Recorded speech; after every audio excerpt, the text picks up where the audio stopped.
They cannot access it. Is this some kind of official decision? Yes, by the Ministry of the Interior, starting today. Okay, fine. And my second question. See, along all lines, in all spheres,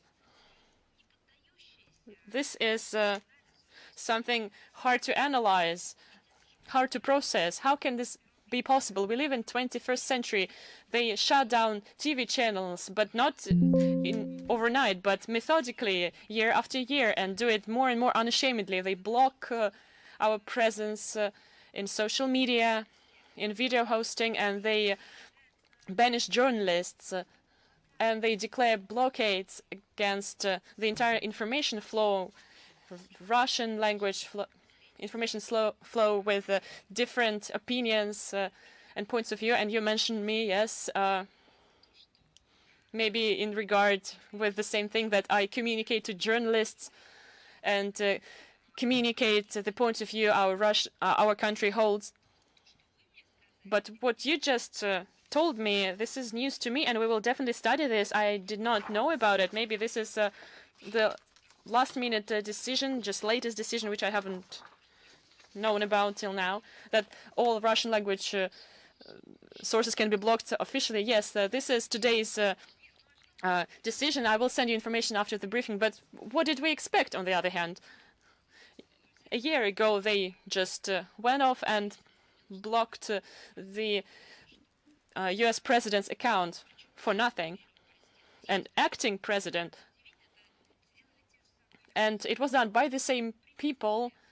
Well, it was welcomed by the same people and initiated based on the same logic, using which they demanded that he, the US president, would not block their comments and would not delete even the most offensive of the comments, and in this way would not moderate the environment of his subscribers. So first they thought that everything would be open and he should agree to any offensive comments, and his assistants would not moderate his account. But when the situation from their point of view passed the turning point, they just blocked his account entirely, with millions of subscribers, which was cut off from the comments for acting president of the United States.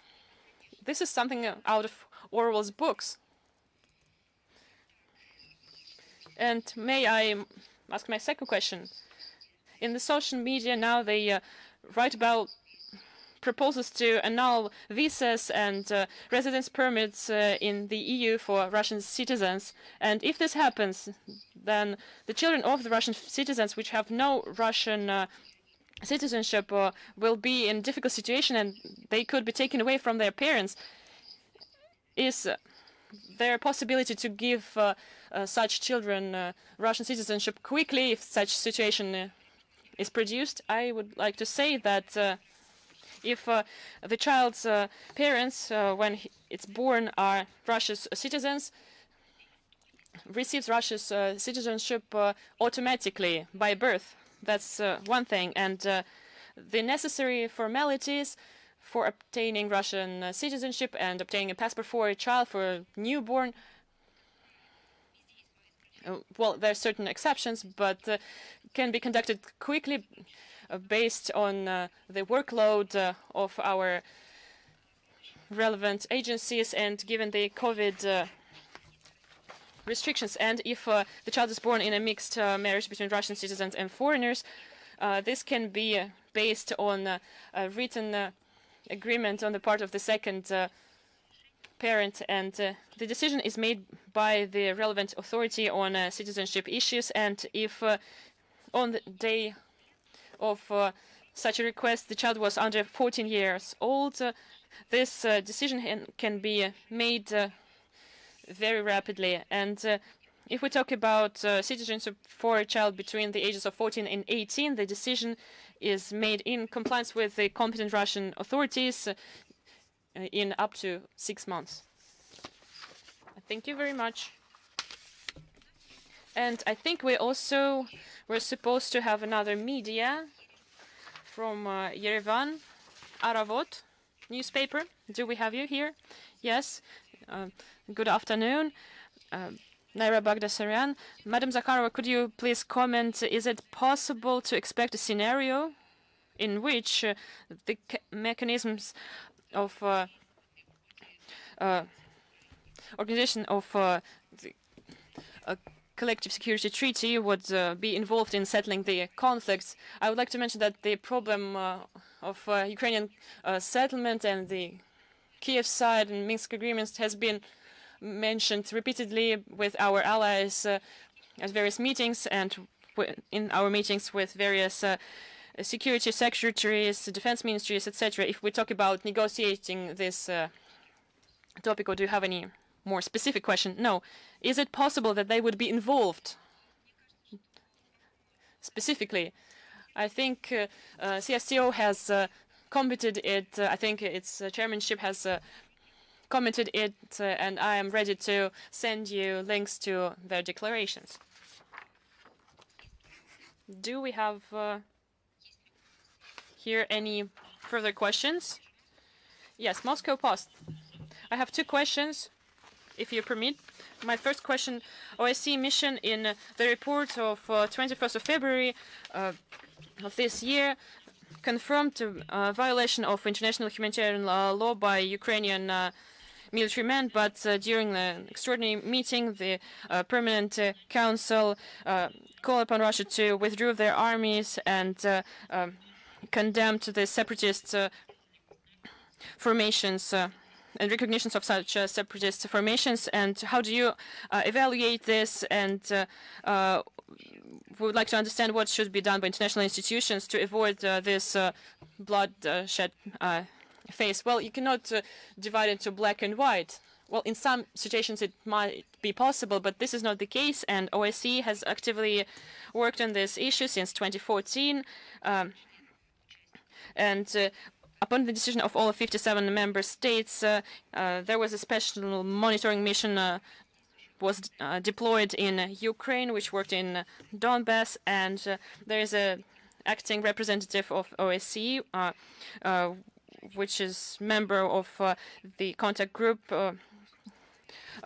fostering that Kiev, Donetsk, and Lugansk would come to an agreement on implementation of Minsk agreement.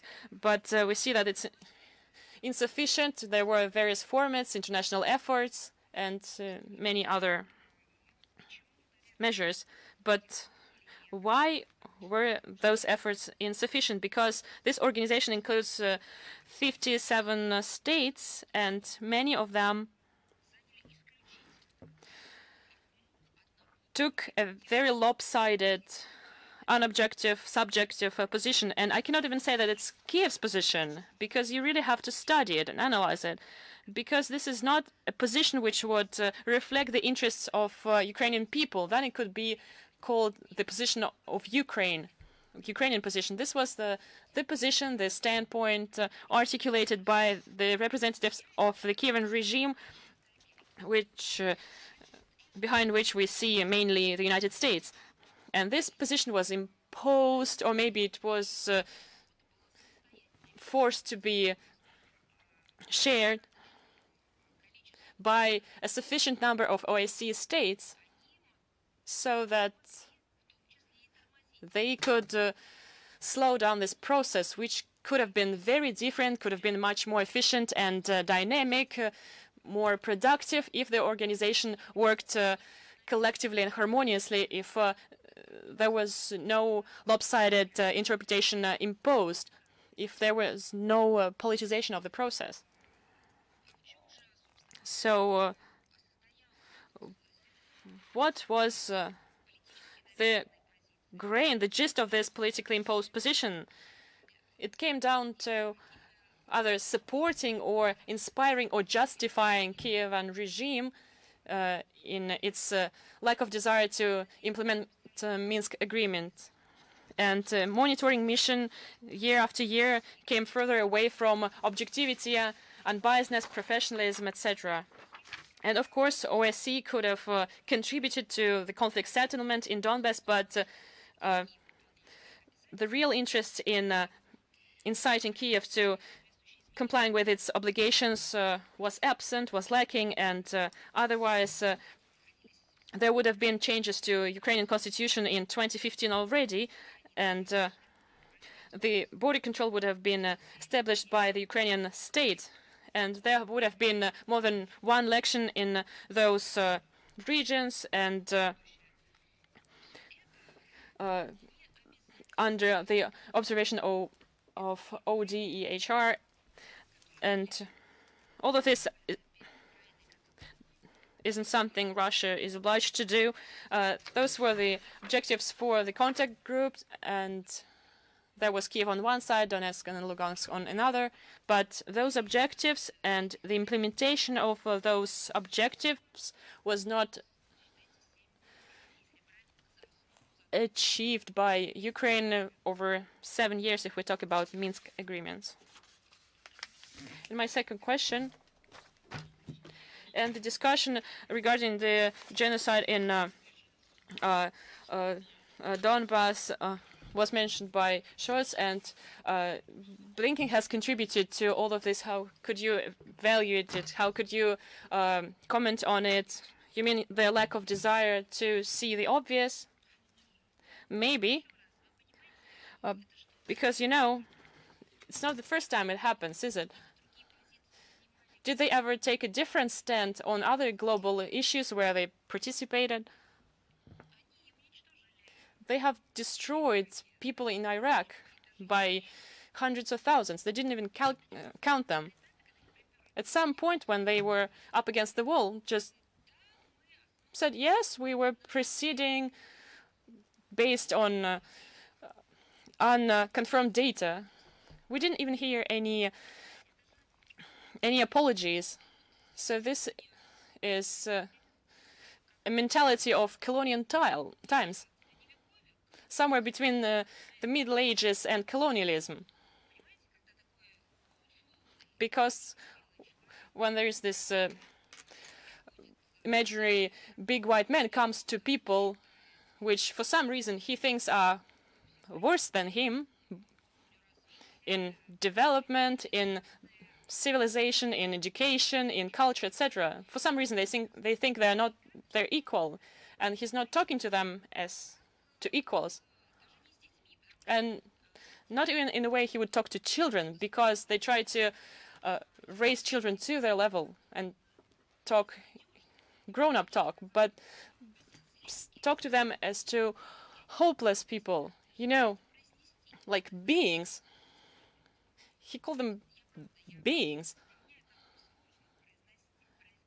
It's even hard for me to utter it.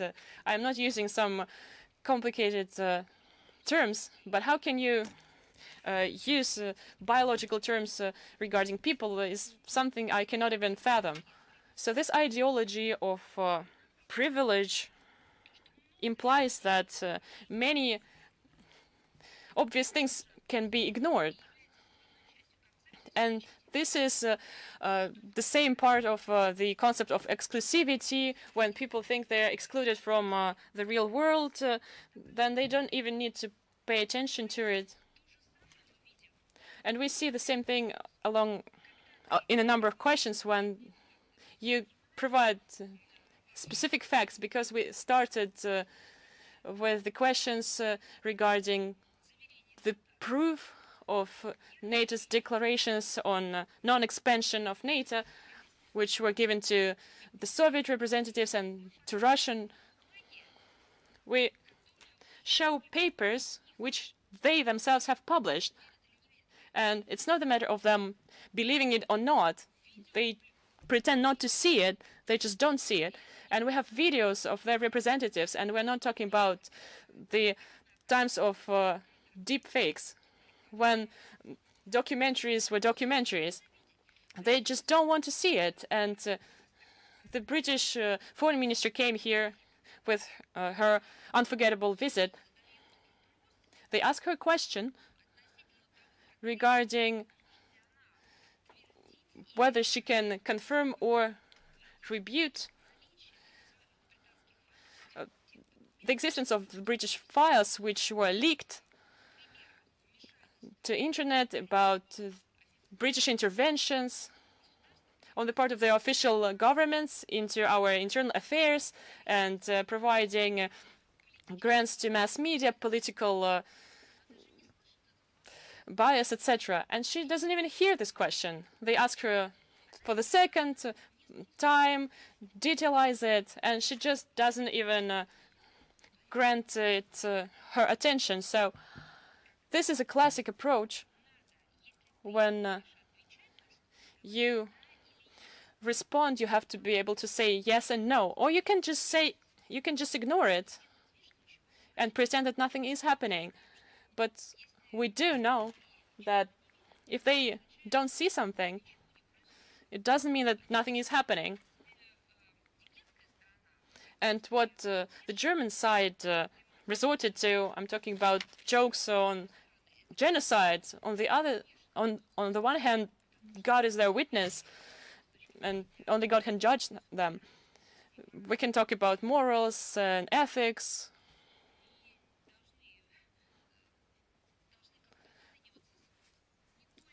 And I think such statements shouldn't be judged just politically. But we have evaluated it in our way and have provided Berlin with information on the crimes committed by the forces controlled by Kiev against Donbass. We have just provided this to them, and we will continue such work in the future, and all materials that we have communicated to Washington and Berlin in their entirety have been now transmitted to all capitals, to all countries where we have our embassies. They have presented this collection of materials, and we are only starting this work. This is not the end of it. We're only starting out so that everyone would understand what kind of democratic rulers they have in Kiev. Спасибо вам. Можно вопрос? Can I have a question, please? A Kazakhstani outlet. I want to revisit the question of the CSTO. So what's your